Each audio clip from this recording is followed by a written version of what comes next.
अस्सलाम वालेकुम दोस्तों, उम्मीद करता हूँ आप खैरियत से होंगे। आप देख रहे हैं my YouTube channel best coding.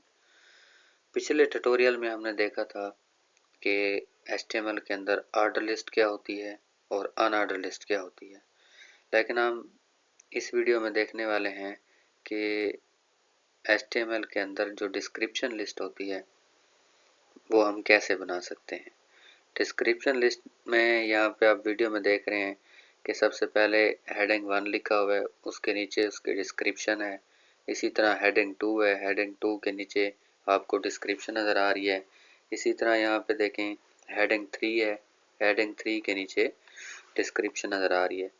तो अब हम इस वीडियो में देखते हैं कि हम इस तरह की डिस्क्रिप्शन लिस्ट कैसे बना सकते हैं। तो HTML4 में HTML के वर्जन 4 में जो लिस्ट हुआ करती थी उस वक्त इसका नाम डेफिनेशन लिस्ट होता था, लेकिन HTML के वर्जन 5 में इसका नाम डिस्क्रिप्शन लिस्ट है। तो देखते हैं कि हम इस तरह की लिस्ट HTML के अंदर कैसे बना सकते हैं। तो हम यहाँ पे डिस्क्रिप्शन लिस्ट बनाने वाले हैं। तो डिस्क्रिप्शन लिस्ट बनाने के लिए हमें डिस्क्रिप्शन लिस्ट का टैग लिखना होगा। जैसे हमने ऑर्डर लिस्ट का टैग लिखा था पिछली वीडियो में, अनऑर्डर लिस्ट का टैग लिखा था, तो इसी तरह डिस्क्रिप्शन लिस्ट बनाने के लिए हम लोग डिस्क्रिप्शन लिस्ट का सबसे पहले टैग लिखेंगे।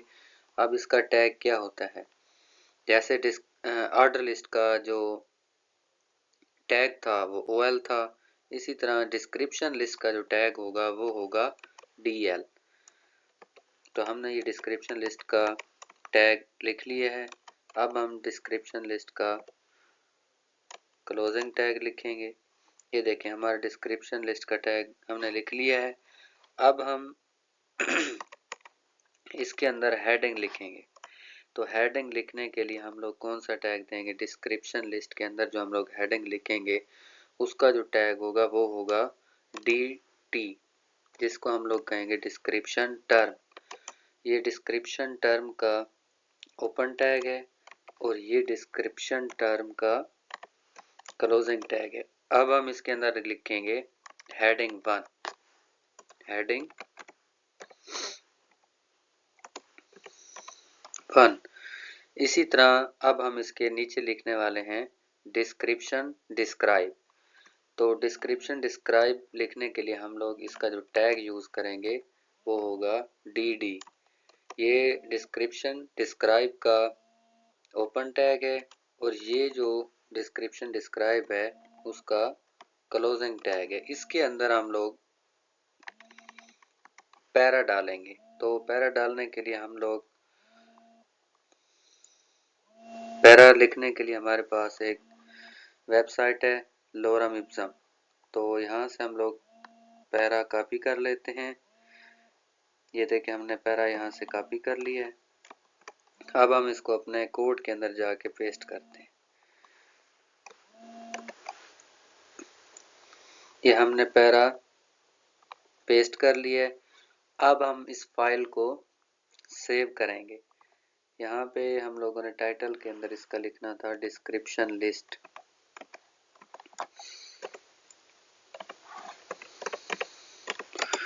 ये हमने डिस्क्रिप्शन लिस्ट लिख लिया यहाँ पे। अब हम इस फाइल को सेव करेंगे। हमने फाइल का नाम दिया है dlist, इसकी एक्सटेंशन .html में देंगे और फाइल को सेव कर देंगे। फाइल को हमने सेव कर लिया। अब हम देखते हैं कि हमारी फाइल कहाँ पर सेव हुई है। तो इसके लिए हम लोग डॉक्यूमेंट में जाएंगे, जिस नाम से हमने फाइल सेव की थी तो वही नाम हम लोग सर्च करेंगे।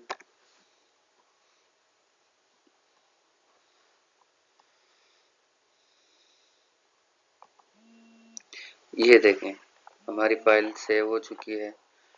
अब हमने इसको रिफ्रेश किया है तो ये हमारे पास डिस्क्रिप्शन टर्म है, ये डिस्क्रिप्शन डिस्क्राइब है।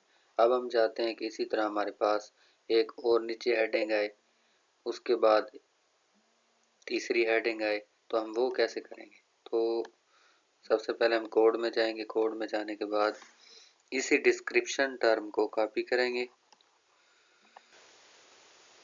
इसी तरह हम हेडिंग 1 की तरह हेडिंग 2 बनाएंगे। तो हेडिंग 2 बनाने के लिए हम लोग इसी को कॉपी कर लेते हैं, यहाँ पे इसको पेस्ट कर देते हैं। तो अब हम इसका हेडिंग का नाम चेंज कर देते हैं, हेडिंग 2। यहाँ पे हम अपनी मर्जी का कोई भी नेम दे सकते हैं। अब हम नीचे डिस्क्रिप्शन डिस्क्राइब को भी कॉपी करेंगे,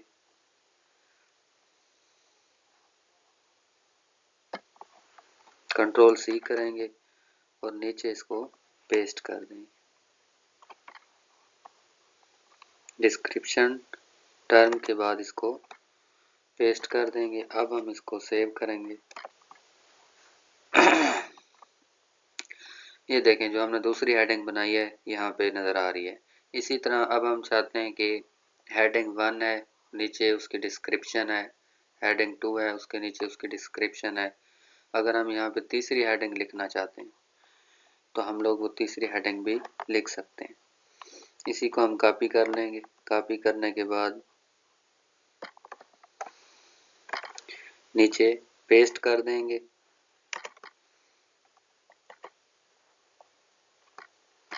ये देखें, हमने पेस्ट कर दिए। अब हम हेडिंग का नाम चेंज कर देते हैं। पहले हमारे पास हेडिंग 1 थी, उसके बाद 2, अब हम हेडिंग 3 लिखेंगे।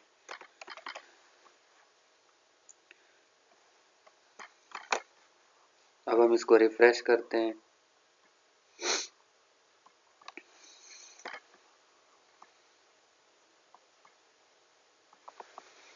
ये देखें, हमारे पास हेडिंग 3 आ चुकी है। हेडिंग 1 भी आ चुकी है, हेडिंग 2 भी है और हेडिंग 3 भी आ चुकी है। अगर अब मैं चाहता हूँ कि हेडिंग 1 है, इसके अंदर जब हम इसका जो पैराग्राफ है वो थोड़ा बड़ा लिखेंगे तो ये थोड़ा ज़्यादा क्लियर नज़र आएगा। तो हम यहाँ से पैरा कॉपी कर लेते हैं।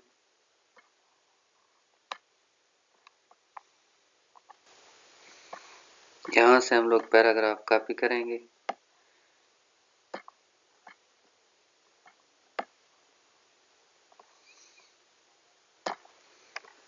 सी, कंट्रोल सी करेंगे और इसको यहाँ पे पेस्ट कर देंगे हेडिंग 1 के अंदर।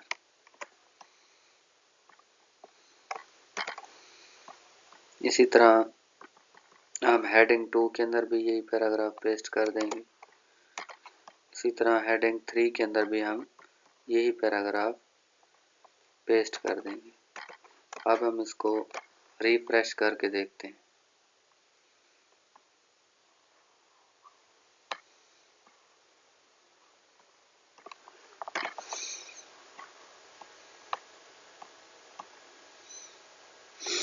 अब देखें, यहाँ पे क्लियर नज़र आ रहा है। ये हमारे पास डिस्क्रिप्शन 1 है, ये डिस्क्रिप्शन 2 है, डिस्क्रिप्शन 3 है। दोस्तों, पिछली वीडियो में हमने सीखा था कि ऑर्डर लिस्ट कैसे बनाते हैं, अनऑर्डर लिस्ट कैसे बनाते हैं। तो इस वीडियो में हमने सीखा है कि HTML के अंदर डिस्क्रिप्शन लिस्ट कैसे बनाते हैं। जो सबसे पॉपुलर लिस्ट थी वो ऑर्डर लिस्ट और अनऑर्डर लिस्ट थी। तो उम्मीद करता हूँ मेरी वीडियो आपको अच्छी लगी होगी। अगर वीडियो अच्छी लगी है तो सब्सक्राइब कीजिएगा। तब तक के लिए अल्लाह हाफिज़।